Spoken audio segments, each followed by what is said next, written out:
The webinar, 3 Ways to Get the Most from Fiserv Premier. My name is Greg Richards, Director of Marketing for EnableSoft and a speaker for today's event. Just a few housekeeping points before we begin. All attendees are in listen-only mode, but if you do have any questions, you can type them into the chat box that's on your screen. We'll do our best to answer as many of these as we can at the end of the event, but any unanswered questions will be addressed within 24 hours of the webinar's close. And now, without any further delay, let's introduce today's topic, 3 ways to get the most from Fiserv Premier. You're going to hear from 3 speakers today. Stacy Kimpston from Standard Bank, she'll be talking a bit later. Myself, Greg Richards from EnableSoft, and Kyle Seitz, Head of Support, also with EnableSoft, will be joining us later on in the webinar. We're going to do our best to have you out of here in 30 minutes today, but first a quick agenda. We'll tell you who we are at EnableSoft and about our product, Foxtrot. And we'll introduce you to digital employees, that is Foxtrot 1.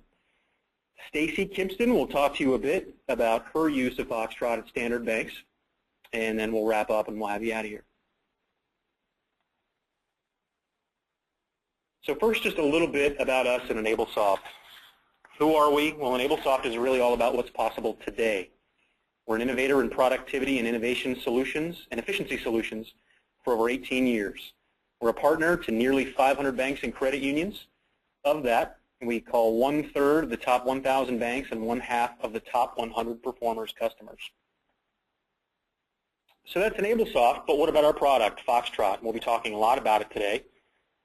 Foxtrot is software, true enough, but it's software that works like a digital employee. When we say that, we mean that this digital employee intelligently performs unstructured manual processes across all cores and card systems, including Fiserv Premier. More importantly, though, Foxtrot and these digital employees are the software and the solution that will allow you to automate many of Fiserv Premier's most important capabilities.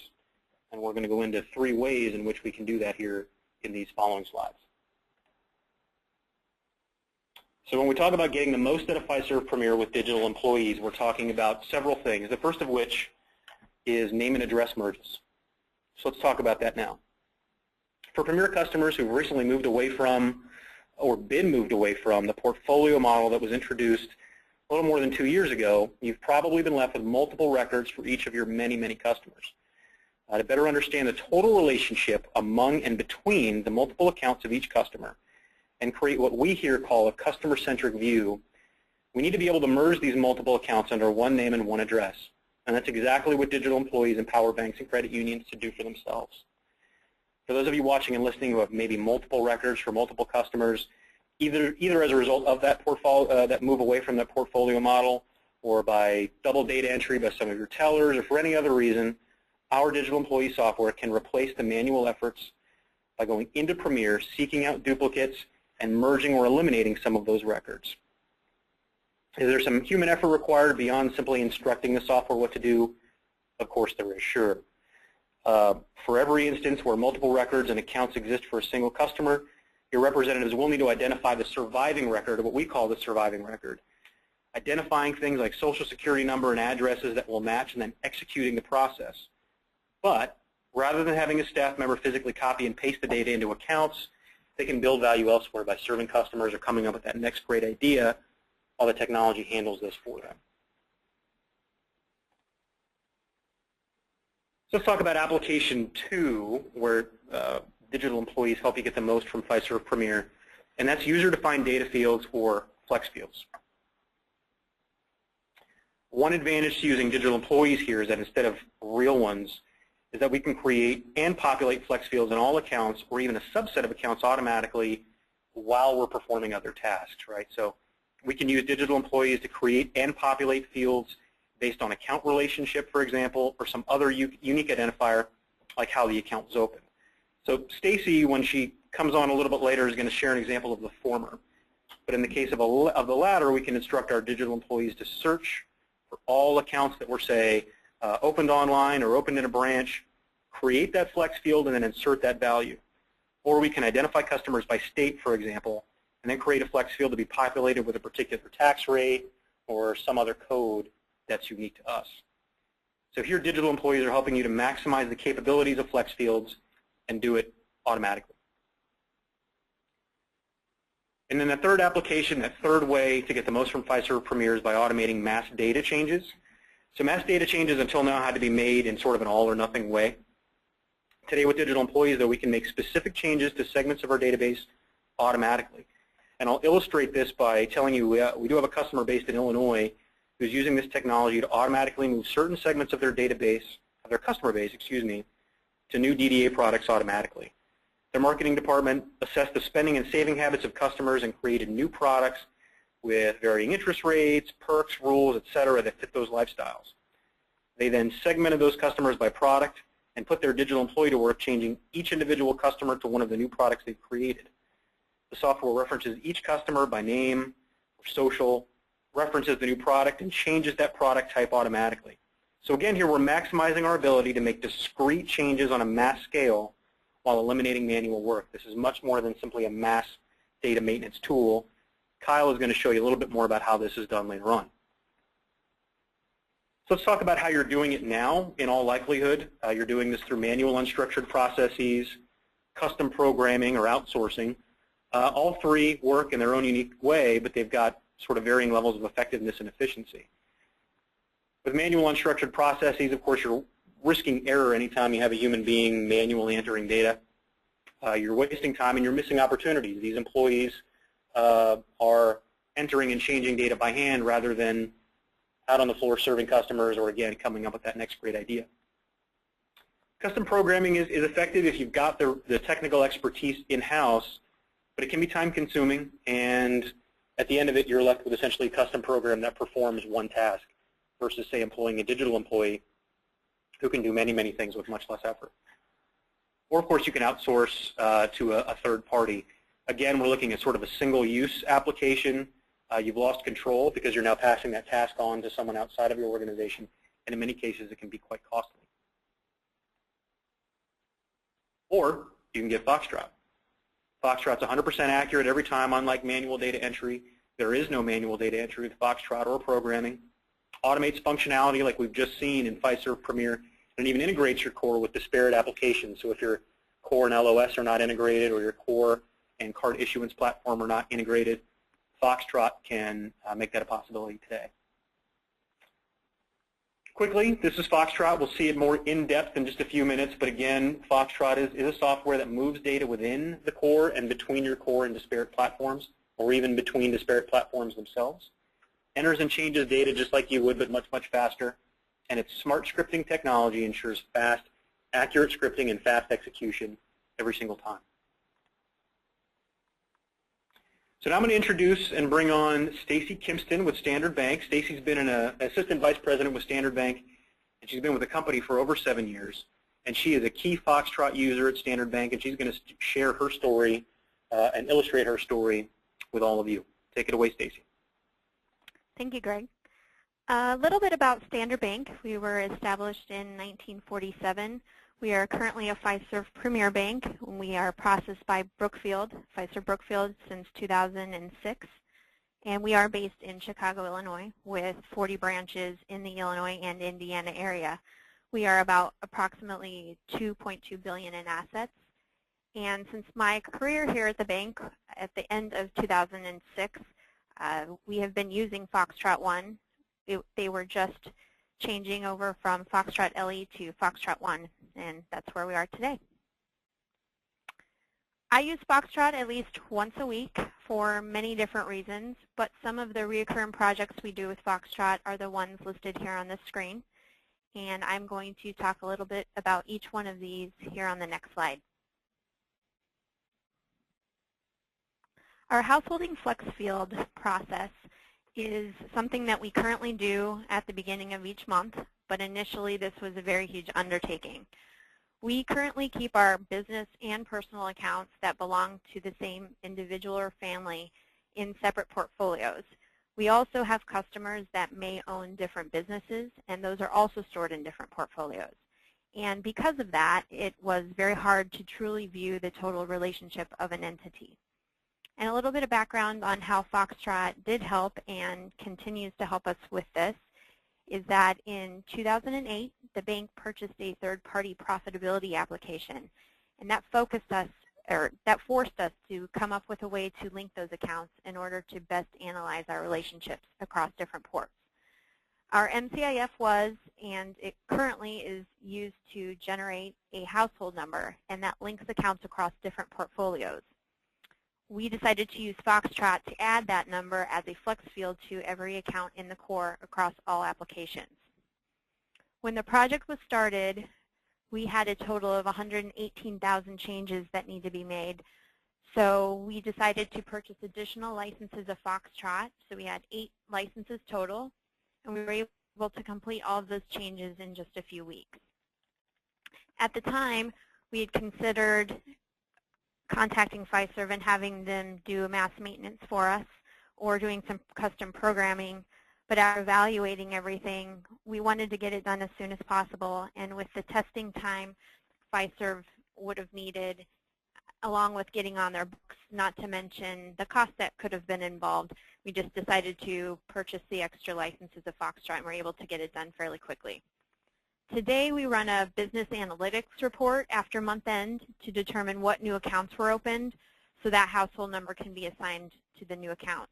We run those accounts through our MCIF to determine if the account belongs in an existing household or if it's a brand new household that needs to be generated. But regardless of that, the flex fields for those accounts are then updated on the core using Foxtrot.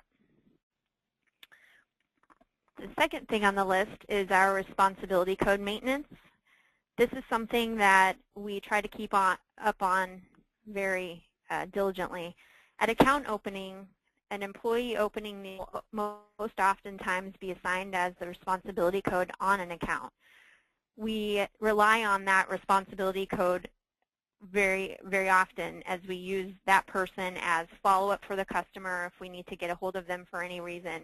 And if that employee or individual leaves the bank or is moved to a different branch and location, we try to change that responsibility code as soon as possible. This can be done on any given day. We can't determine when those changes need to be made. So Foxtrot has been very helpful for us to be able to get those changes done really quickly. As all of you know, being Premier clients, this is also a drop-down field. And with the number of values that are in that drop-down field, Foxtrot is able to quickly and easily find and select a new value within the drop-down versus having someone to manually have to scroll up and down in that list to choose a new responsibility code. And after I'm done speaking, Kyle is going to do a quick demo to show you how easy and how quick that process works. Our branch profitability analysis, in December of each year, we put all of our accounts through an analysis to determine which branch the customer used to make most of their deposits over the course of the year. When an account is opened, its accounting branch is assigned based on the branch that the customer came into to open their account. But over time, that customer may start using a different branch to make most of their deposits. And if that's the case, we will change the accounting branch on the account at year-end so that for ultimately when we go through our year-end reporting, we accurately can see the profitability of each account. The time frame between the results of the analysis, which will be anywhere the second couple weeks of December, and year-end is short, and we just don't have the people, the manpower to make these changes, and we need to get it done by year-end. This is a field that's just like the responsibility code, so using Foxtrot makes everything much easier than doing any of these changes manually. And the last process that we use this for on our list here is our dormant debit card maintenance. When Fiserv goes through their annual purge, they need debit cards to be in a closed status in order to automatically do those purges. So prior to that purge date, we go through and check to see which debit cards have a hot card status and have not been changed in at least 9 months. If this is the case, then we create a list based on that and use Foxtrot to change the card status to closed. And then when Fiserv runs their purge, those accounts are automatically deleted. We have on average about 10,000 cards per year that are purged. So, and with Foxtrot, I've been able to get this process done very quickly. I have it down to where I can change statuses on a debit card for in about 2 seconds per account. So, we're getting a lot of cards done in a very quick amount of time. In addition to that, for debit cards, we also assess a fee if a customer comes in and has lost their debit card and is requesting a new one, or if they request a PIN mailer. When our bookkeeping area receives that request, they send the customer the information, but then go out onto the customer's account and add a flex field to say that we need to assess a fee. We charge them a $5 fee for that request. And at the end of the month, I will run a report to see which customers have that flex field.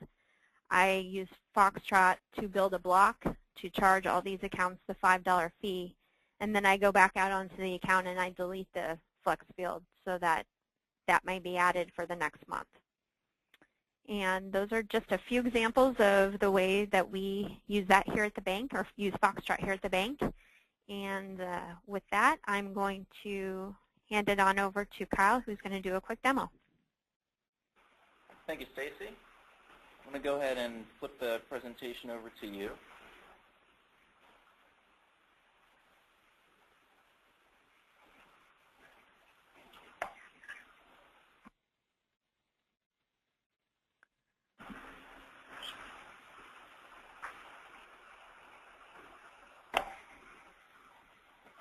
Okay, so this is Foxtrot, and looks like she's already got Foxtrot open with Navigator.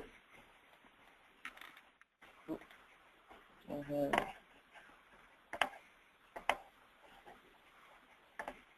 Stacey, would you mind just passing over a mouse and keyboard control? I don't think I have that quite yet.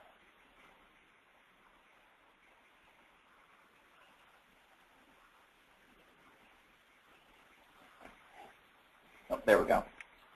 All right, so I'm going to give a brief introduction of Foxtrot. First, I'm going to open up the script that Stacey talked about changing those responsibility codes. So essentially, there's a couple different pieces here. You have your main toolbar upstairs here, which will be for doing stuff like if you want to move actions around or maybe edit or cut, copy, paste actions. Below the toolbar is your scripting center. All the way to the left of your scripting center are your action lists or your instructions on what you're going to tell Foxtrot what to do to perform some process. There's two different types of actions. We have interactive actions, which will do things outside of Foxtrot, like maybe clicking a button, sending a piece of information, or copying a piece of information. That's all done with the crosshairs up here. And then anything else that is more or less internal to Foxtrot, you'll use the action list directly below. So maybe stuff like looping actions or making a decision based on some criteria, performing a calculation. I mean, you can see we got quite a bit of stuff that we can do. As we create actions, they'll be visible in our main scripting center. So you can see we got a handful of actions already written out here. And you can organize your actions within tasks.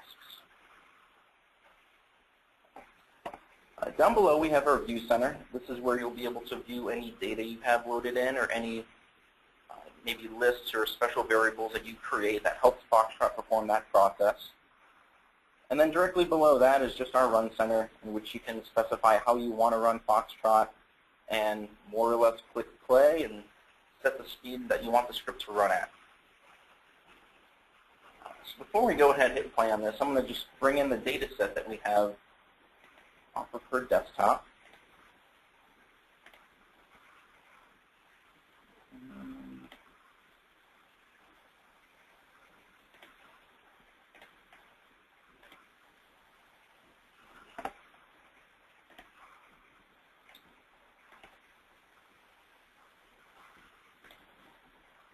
So this is where I'm just telling Foxtrot to use some Excel spreadsheet that we already have created in order to perform this process for us.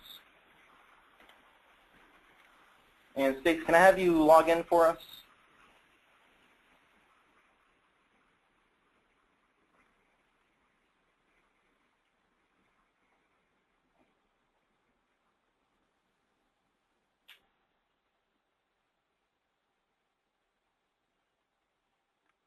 Thank you. So we have most of the script written already. I'm just going to recreate these first couple of actions here just to show you how easy it is to actually script out a process. So if we're doing this manually, the first thing we'd probably want to do is send this account number into the account number field. So in order to interact with that field, I'm just going to drag and drop my crosshairs over that particular target and choose the action I want to do, which will be send a piece of data. And I'll go pick up that data field from that data set that we brought in.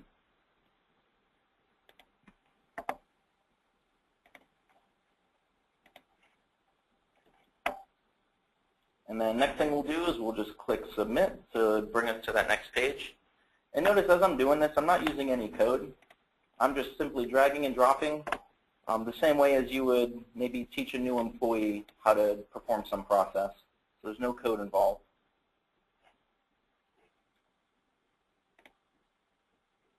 From here, we can just maybe hit play on a couple of records.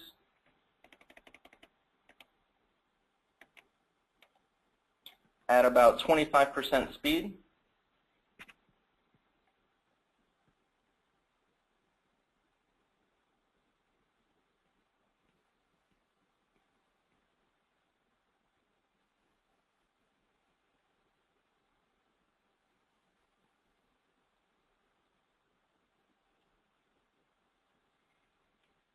And as you can see, not only were we able to successfully change the responsibility code, but anytime we see any of these little warning errors that pop up every now and then, we're able to handle those as well.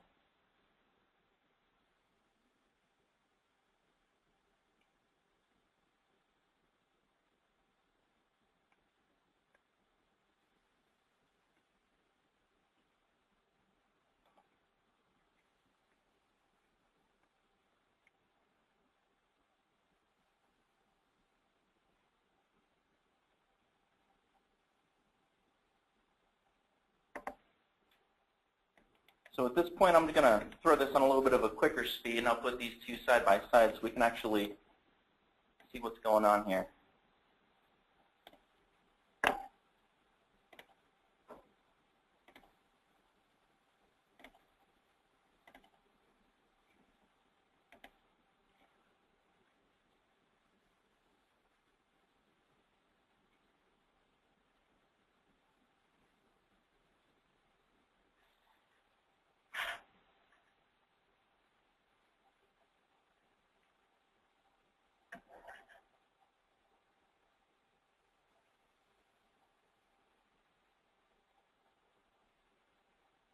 You'll notice if the wrong responsibility code gets selected incorrectly, Foxtrot's able to pick itself back up and properly select that code.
And as Foxtrot is running through its data set, it knows to stop itself after it's processed the final record.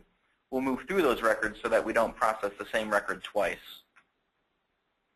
And once it's all done, it'll tell me that we finished the process and you can go on and go about your day and do some other stuff. So from here, I'll turn it back over to Greg.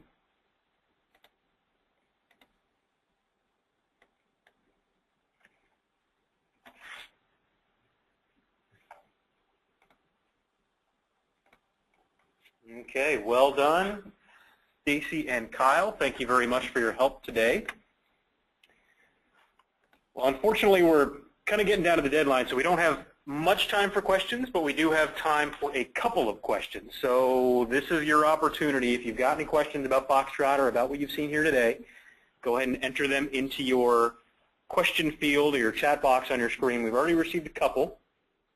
This was probably best directed to Kyle, and that is, can we have or can we script Foxtrot to launch itself? And the answer would be yes. So you can actually have Foxtrot launch itself off of Windows Task Scheduler. So if there's a process that needs to be done every week, every month, every morning, you can set that up in your task scheduler to have Foxtrot launch itself, and you never really have to worry about it again. Okay. Next question, what if the resolution or the window size is different? And then in parentheses it has a different machine. It's actually a good question. You can write a script on one machine and hand it off to another user and have no problem playing that script on a different machine. If the window size or the resolution on your screen changes, no problem there either. Foxtrot's going to be able to find that target no matter how big or how small it is the second time or the third time around. So we don't, it's not positional or anything like that. Perfect. Okay, well, sorry for the brief question period here again. For those of you that have questions pending, we will do our best to answer those within 24 hours of the event.